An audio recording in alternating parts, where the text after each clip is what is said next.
ಯಾರು ಊಟ ಮಾಡೋದು ಇಲ್ವಾ? ಇಲ್ವಾ? ಎಲ್ರಿಗೂ ನಮಸ್ಕಾರ. ಇವತ್ತಿನ ಏನು ಚೌಡೇಶ್ವರಿ ತಾಯಿ ರಥೋತ್ಸವ ಕಾರ್ಯಕ್ರಮಕ್ಕೆ ನಮ್ಮೆಲ್ಲ ಕರೆದು ಆ ತಾಯಿ ಒಂದು ಸನ್ನಿಧಿಯಲ್ಲಿ ನಿಮ್ಮನ್ನು ದರ್ಶನ ಮಾಡಕ್ಕೆ ಅವಕಾಶ ಮಾಡಿಕೊಟ್ಟ ತಾಯಿಗೆ ನಮಸ್ಕರಿಸುತ್ತಾ,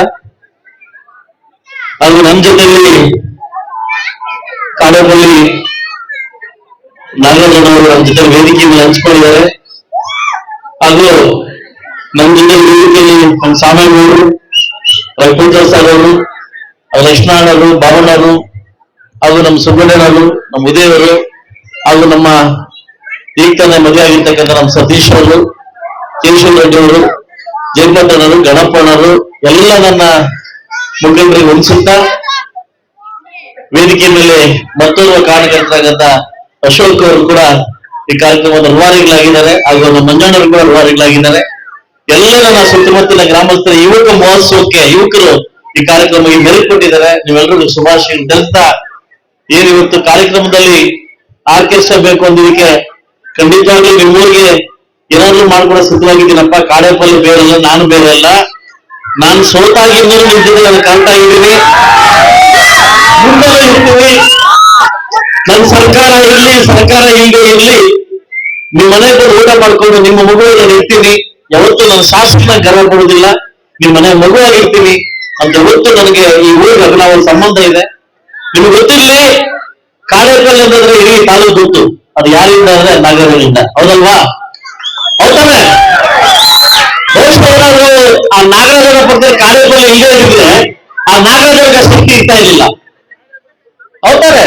ಆ ಕಾಡೇಪಲ್ಲಿ ಇದ್ದಿದ್ದಕ್ಕೆ ಆ ನಾಗರಾಜನ ಶಕ್ತಿ ಬಂದಿದ್ದು, ಹೌದಾನೆ? ಆ ಕಾಡೇಪಲ್ಲಿ ಇದ್ದಿದ್ದಕ್ಕೆ ಆ ನಾಗರಾಜನ ಶಕ್ತಿ ಬಂದಿದೆ. ಹುಟ್ಟಿದ ನಾಗರಾಜನ ಅಂತ ಈ ಕಾಡೇಪಲ್ಲಿ ನಮಗೆ ದುಡ್ತಾ ಉಂಟೆ. ಅಂದ್ರೆ ನಾಗರಾಜನ ಕಾಡೇಪಲ್ಲಿಗೆ, ಕಾಡೇಪಲ್ಲಿ ನಾಗರಾಜನಿಗೆ ಶಕ್ತಿ ಬಂದಿದೆ. ಬಹುಶಃ ನೀವು ಕೊಟ್ಟಿರ್ತಕ್ಕಂಥ ಪ್ರೀತಿ ವಾತ್ಸಲ್ಯ ಈ ಮಟ್ಟಿಗೆ ಬಂದಿದೆ.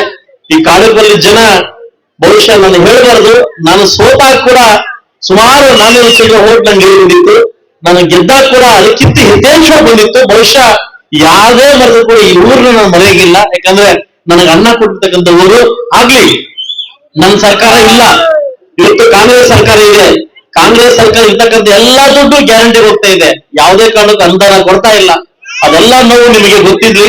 ಖಂಡಿತವಾಗ್ಲೂ ಮುಂದೊಂದು ದಿವಸ ಒಳ್ಳೇದಾಗೇ ಆಗುತ್ತೆ ಅಂತ ಹೇಳ್ತಾ ಈ ಮಾತಿಗೆ, ಇವತ್ತೇನು ಸುದೀರ್ಘವಾಗಿ ಮಳೆ ಬರ್ತಾ ಇದೆ, ಮಳೆ ಖಂಡಿತವಾಗ್ಲೂ ಒಳ್ಳೇದಾಗ್ಲಿ, ಇಡೀ ಜನಕ್ಕೆ, ರೈತಾಪಿ ಜನಕ್ಕೆ ಒಳ್ಳೇದಾಗ್ಲಿ. ಮಳೆ ಇದ್ರೆ ಮಾತ್ರ ನಾವೆಲ್ಲ ಬರೋದಕ್ಕೆ ಸಾಧ್ಯ ಅಂತ ಹೇಳ್ತಾ ಇವತ್ತು ಬಂದು ನಿಮ್ಮನ್ನೆಲ್ಲ ದರ್ಶನ ಮಾಡಕ್ಕೆ ತಾಯಿಗೆ ಅವಕಾಶ ಮಾಡಿಕೊಟ್ಟ ನನ್ನ ತಾಯಿ ಚೌಡೇಶ್ವರ ಮುಂದಿಸ್ತಾ, ನನಗೆ ಗೊತ್ತು ಇವತ್ತು ಆರ್ಕೆಸ್ಟ್ರಾ ತುಂಬಾ ಚೆನ್ನಾಗಿ ನಡೆಯಲಿ, ಇವತ್ತು ಯುವಕರಿಗೋಸ್ಕರ ತುಂಬಾ ಚೆನ್ನಾಗಿ ಆರ್ಕೆಸ್ಟ್ರಾ ಇರ್ತದೆ. ನಾನು ಯಾವತ್ತೂ ಸಮಾನಿದ್ದೀನಿ ಅಂತ ಹೇಳ್ತಾ ಅವಕಾಶ ಕೊಟ್ಟಿದ್ದಕ್ಕೆ ನಿಮಗೆ ಒಂದಿಸ್ತಾ ನಾನು ಮಾತು ಮುಗಿಸ್ತಾ ಹೊರತಾ ಇದ್ದೀನಿ. ಎಲ್ಲರಿಗೂ ನಮಸ್ಕಾರ.